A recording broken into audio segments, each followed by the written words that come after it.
الحمد للغفور للعبد ذي الغرور والفرط في الأمور وحماقة الحبور والفرط في الأمور وحماقة محمد سيد الكونين والثقلين والفريقين من عرب ومن عجم يا ربي مصطفى من قاصدنا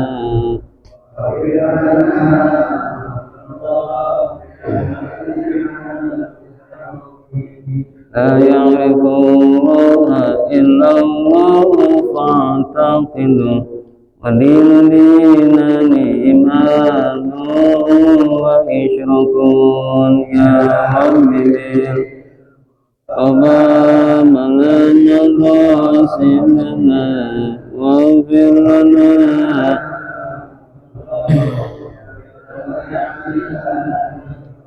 يا رب بالمصطفى بلغ مقاصدنا واغفر لنا ما مضى يا واسع الكرم يا رب بالمصطفى بلغ مقاصدنا واغفر لنا ما مضى اللهم صل وسلم وبارك عليه وعلى آله. الفاتحة. أعوذ بالله من الشيطان الرجيم. بسم الله الرحمن الرحيم. الحمد لله رب العالمين الرحمن الرحيم مالك يوم الدين إياك نعبد وإياك نستعين اهدنا الصراط المستقيم صراط الذين أنعمت عليهم غير المغضوب عليهم ولا الضالين آمين. بسم الله ثم الحمد لله والصلاة والسلام على رسول الله. أشهد أن لا إله إلا الله وحده لا شريك له وأشهد أن محمدا عبده ورسوله لا نبي بعده. اللهم صل على سيدنا محمد وعلى آله وصحبه ومن والاه. أما بعد فإن أصدق الحديث في كتاب الله وخير الهدي هدي نبينا محمد صلى الله عليه وآله وسلم وشر الأمور محدثاتها وكل محدثة بدعة وكل بدعة ضلالة وكل ضلالة في النار. نوينا أن نعتكف في هذا المسجد ما دمنا فيه lillahi ta'ala. Para jamaah kaum muslimin, jamaah Masjid Ar-Raudhah rahimakumullah. Wabil khusus saya hormati Ketua Pengurus Masjid Ar-Raudhah Bapak Haji Sakuri beserta pengurus, bil khusus sesepuh kita, orang tua kita Bapak Haji Sukamto, Bapak Taiman, Bapak Haji Soekarno, dan para jamaah yang hadir. Mudah-mudahan Allah Subhanahu wa Ta'ala memberikan keberkahan kepada kita sekalian. Amin ya rabbal alamin. Kita mulai kajian kita dengan memanjatkan puja-puji syukur kehadirat Allah Subhanahu wa Ta'ala. Alhamdulillahi wa syukru ala ni'amillah. Malam ini kita selalu diberikan nikmat yang paling besar, yaitu nikmat iman Islam. sehat walafiat, taufik hidayah dan inayahnya, sehingga kita berkumpul kembali dalam rangka menjalankan kewajiban kita selaku hamba yang mukallaf, yaitu salat maghrib berjamaah diiringi ta'lim, bersilaturahim dan memakmurkan masjid. Mudah-mudahan salah satu wasilah ini Allah Subhanahu wa taala memberikan ridhonya kepada kita sekalian. Amin ya rabbal alamin. Salawat dan salam kita haturkan kepada Nabi kita Nabi Muhammad sallallahu alaihi wasallam, tak lupa kepada para keluarganya, para sahabatnya, sampailah ke kita-kita sekalian. Amin ya rabbal alamin. Kajian kita yang megang kitab Kifayatul Akhyar karangan Imam Taqiyuddin Al-Hisni rahimahullah ta'ala, yaitu Shahifah halaman juz kedua halaman 59. Kita mengkaji masih yaitu meratakan atau menyamakan di dalam hak atau kewajiban nafkah kepada istri, atau sebaliknya kewajiban dan hak istri kepada suami. Bismillahirrahmanirrahim. Wa qala al-musannifu wa nafa'allahu bi'ulumihi fid dharaini. Fa idza qasama, apabila seorang suami qasama memberikan pembagian nafkah, dia mengatur nafkah, wajaba maka wajib alaihi kepada si suami at-taswiyatu menyamakannya. Jadi suami wajib memberikan nafkah, menyamakan dalam nafkah. Walahati baroni, dan ini menyamakan ini ada dua ibarat buat perundungan bagi kita sekalian. Kalau kita ada keinginan punya bini lagi, ini buat pelajaran, emang enak punya bini lagi. Di sini diatur ada dua ibarat. Yang pertama, i'tibaru bil makani, memberikan tempat,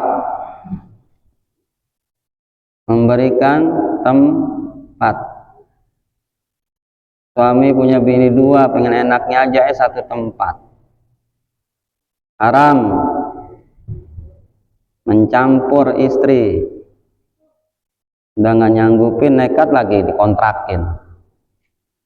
Ini laki-laki kegedean nafsu, padahal kepek-kepek udah kelar, pakai pengen punya bini dua. Tempat, watibaru bizamani, dan itibar, memberikan waktu pun diatur. Kalau punya bini lebih dari satu, kalau nggak paham ini keterangan, maaf, suami yang punya lebih dari satu dosanya banyak, dosanya seabrek-abrek kalau nggak tahu nih ilmu. Makanya benar kata Imam Syafi'i, hidup itu jalani 4. Satu, niat kita ini kemana. Niat nggak cukup dengan ilmu, niat itu harus dengan ilmu. Kalau punya ilmu enak, masuk ke WC aja, punya ilmu udah enak, walaupun WC kelihatannya tempatnya buruk, tapi niat kita masuk ke WC punya ilmu, masuk dah. Masuk awal doa, masuk WC. Yang ketiga, sabar. Niat ilmu sabar. Yang namanya hidup harus sabar. Di antaranya letih, capek, mudah resiko ibadah kepada Allah Subhanahu wa taala. Yang keempat, ikhlas. Harus ikhlas. Yang terakhir, merangkul, jangan memukul. Ini yang terakhir, merangkul, jangan memukul. Kenapa? Karena kata Imam Ghazali, penyakit, ada satu penyakit yang mana penyakit ini kebanyakan di tempat yang baik. Di tempat yang buruk nggak ada nih penyakit. Tetapi ini penyakit adanya di tempat baik, di masjid, pengajian. Apa itu? Kata Imam Ghazali, ijabul mar'i, merasa diri paling tinggi, paling hebat. Ini penyakit kebanyakan, kata Imam Ghazali, adanya bukan di tempat maksiat, tapi di tempat kebaikan. Makanya hati-hati dalam ibadah kita kepada Allah SWT. Di tempat-tempat yang baik jangan sampai hati kita ijabul mar'i, merasa paling tinggi. Cirinya apa merasa paling tinggi? Kata Imam Ghazali, cirinya ijabul mar'i, menjelekkan orang yang berbuat baik. Ini ciri ijabul mar'i, ciri orang merasa tinggi, menjelekkan orang yang berbuat baik. Harusnya alhamdulillah, malah kenapa? Karena merasa dirinya itu sama lebih, bahkan merasa takut, khawatir. Nah ini penyakit buat diri kita. Jangan sampai dalam tempat-tempat kebaikan ada ijabul mar'i. Terus, jadi kalau pengen punya bini lebih dari satu, kita harus mengukur tempat, mengukur waktu. Amal makanu, adapun tempat, fayahrumu, maka hukumnya haram, alaihi, kepada si suami, ayat jemaah baina zaujataini, mengumpulkan dua istri, au zaujatin, atau istri-istri, fi maskanin wahidin, di dalam satu tempat. Hukumnya haram seorang suami yang punya istri lebih dari satu mengumpulkan satu tempat. Bahkan kata Imam Syafi'i, baik itu tempatnya dapurnya satu, kamar mandinya satu, tempat tamunya satu, maka si suami bukan dapat pahala, malah dosa. Banyakan begitu, satu ini satu tempat. Aduh. Walau lailatun wahidatun, walaupun cuma satu malam, satu tempat, haram. Illa biridohinna, melainkan dengan ridho istri. Nggak ada istri ridho, nggak ada istri itu ridho, nggak ada. Kenapa bisa begitu? Karena Islam mengatakan begini, li'annahu yudi ila kasratil mukhasomati. Kalau sampai dijalankan itu suami punya istri lebih dari satu, dia satu tempat, ila kasratil mukhasomati, menjadikan banyak permusuhan, wal khuruju ani taati, dan keluar dari ketaatan, lama bainahuma minal wasyati, diantara kedua itu daripada kekhawatiran bertengkar. Tuh bukan dapat pahala, malah dapat dosa. Walaysa zalika minal ma'asyirati bil ma'rufi, inilah bukan disebut muasyarah bil ma'ruf. Jadi enggak bergaul, tidak muasyarah bil ma'ruf. Wali anna kulla wahidin, karena tiap-tiap satu istri itu tustahakkus sakani, dia berhak dapat tempat tinggal. Fala yalzamu hal istiraku kama la yalzamu hal istiraku fi kiswatin wahidatin yatana wabanuha, maka tidak layak mencampurkan itu dalam satu tempat, bahkan satu pakaian. Nah, kata guru saya begini, istri pertama dibeliin bajunya warna kuning, istri kedua baju kuningnya dicuci, istri kedua dipakai. Udah haram tuh, haram. Hukumnya haram. Dan kata Nabi kita, Nabi Muhammad SAW, barang siapa suami tidak benar mendidik istri di dalam dia punya istri lebih, maka nanti di padang mahsyar lehernya miring. Lehernya miring tinggi lagi.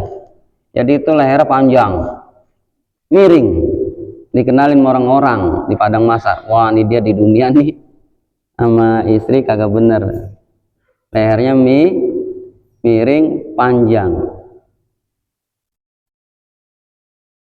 Dan suami bisa nolong istri.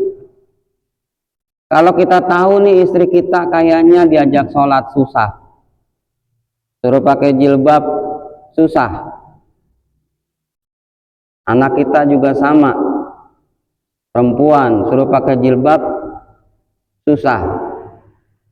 Pakai jilbab tapi enggak sesuai syar'i. Dibilang mazhab Syafi'i enggak pakai kaos kaki. Mazhab Syafi'i itu jilbabnya seperti dalam sholat, kakinya ketutup. Itu paling ringan mazhab itu. Mazhab Syafi'i itu aurat perempuan seperti dalam sholat. Sholat gimana sih? Kakinya ketutup. Nggak bisa pakai rok panjang, pakai kaos kaki. Dan jangan pakai jilbab ngikatnya di sini. Kalau sholat ngikatnya di sini, sholatnya tidak sah. Tidak sah kalau pakai mukena di sini. Karena ini termasuk aurat di sini. Makanya sunnahnya seorang perempuan kalau sholat pakai jilbab dulu, baru pakai mukena di sini. Berapa banyak saya perhatiin tuh perempuan pakai mukena di sini. Sehari-hari pakai jilbab di sini. Mazhab Syafi'i. Kalau mazhab Imam Abu Hanifah, baru mazhab Imam Abu Hanifah kaki enggak aurat.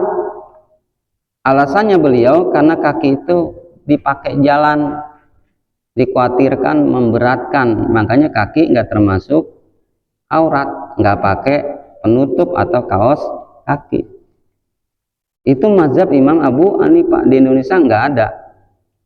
Di kita kebanyakan dua mazhab, Imam Ahmad bin Hambal sama Imam Syafi'i. Imam Ahmad bin Hambal lebih ketat lagi, pakai niqab ya, mazhab kita paling ringan. Tetapi inilah kekurangan bini kita, saudara-saudara kita, pakai kaos kaki. Kadang ustazahnya juga sih nggak pakai kaos kaki, itu pakai kaos kaki. Nggak pakai kaos kaki, roknya kata Imam Syafi'i, laukannal izaru pitahtin najasi, kalau seorang perempuan pakai rok panjang dia di situ ada najis, kata Imam Syafi'i, lebih baik itu roknya kena najis daripada diangkat. Bahkan kata Imam Syafi'i, lau tawaddu'at, kalau seorang wanita berwudu min laisal halilin, nggak ada penghalang, umpama 4 wudu, di sini laki, ini perempuan, apa kata Imam Syafi'i? Mendingan basahin tangannya tuh, basahin tangannya, nggak usah di dosa wudunya. Perempuan wudu ada yang bukan mahram ngelihat, mendingan dibasahin kata Imam Syafi'i, itu lebih utama daripada dia berwudu ada laki ininya diangkat tuh. Nah ini problem kita rubah. Makanya wa yusannu asitru ma'al asobiina, disunahkan perempuan ada tali ikat di sini. Supaya apa? Kalau dia begini, tali tangannya enggak tuh. Nah, ada kan perempuan ininya diikat pakai jangan kita bilang anu jangan, itu emang syar'i itu. Saking apiknya batasan ini biar tidak terlihat. Dan hati-hati nih kita suami, bisa jadi nih bumerang, bom waktu meledak nanti di akhirat. Karena di surga itu ada tulisan ana haramun ala dayus, saya haram kemasukan dayus. Apa itu dayus? Suami istrinya nggak benar diam aja. Hati-hati nih, walaupun kita rajin sholat, rajin ngaji, rajin ke masjid, tapi bini kita nggak pakai jilbab, kita nggak bilangin, diam aja. Anak kita perempuan nggak pakai jilbab, kita diemin aja, nggak kita bilangin. Ini bom waktu nanti nih di akhirat.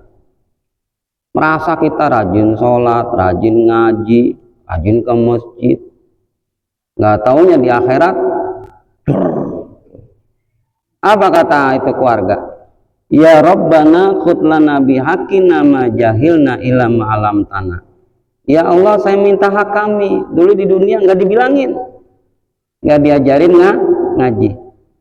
Kata Imam Syafi'i, iza qolati zaujatu, apabila istri membaca Qur'ana fahuwa khotoun, dan baca nggak bisa, si istri ini baca Quran nggak bisa, fa'asabuhu zauzu, maka dosa besar si suami. Hati-hati, jangan kita ngelihat dunia enak aja, jangan.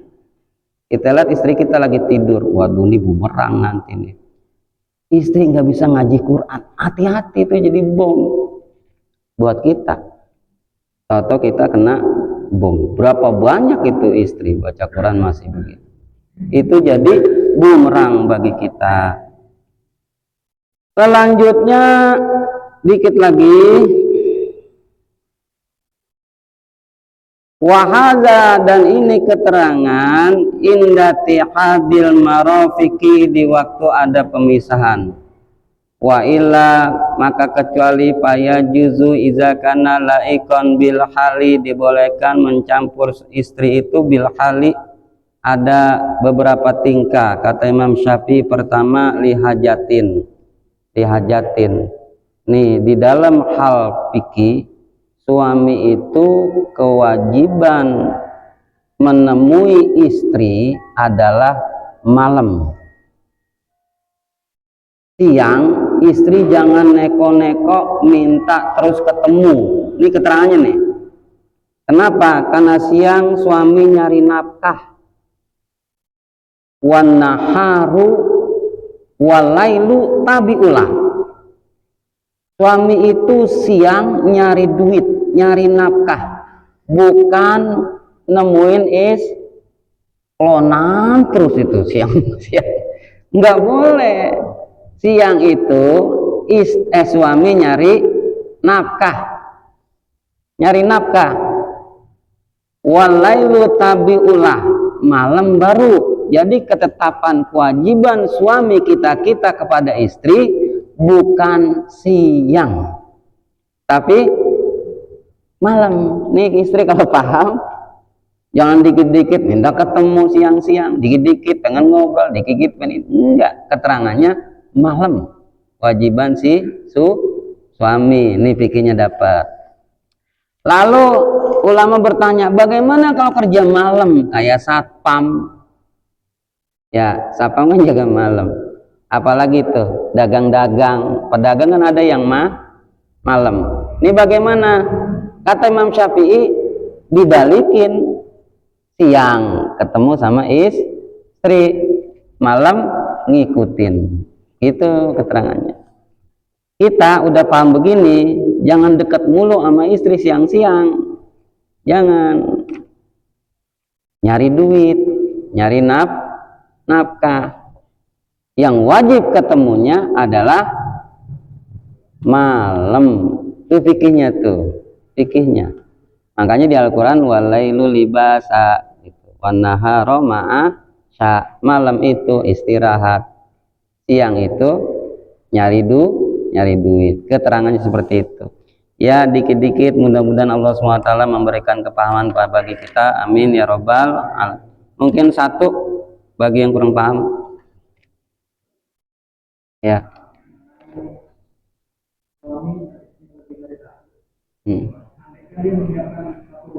Ya. Andai apa?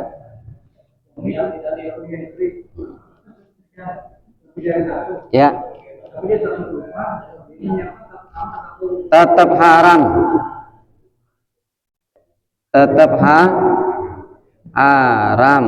Keterangannya ayat jemaah pimaskanin mengumpulkan satu rumah. Tetap ini kitab, ini keterangan begini bukan buat pendukung suami pengen punya bini lagi, tetapi menjadi pendukung jangan punya bini lah, gitu maksudnya. Tuh, maksudnya begitu. Karena banyak yang nggak bisa dikerjakan. Ya, segitu aja, saya tutup. Subhanakallahumma wa bihamdika asyhadu an la ilaha illa anta astaghfiruka wa atubu ilaik. Assalamualaikum warahmatullahi wabarakatuh.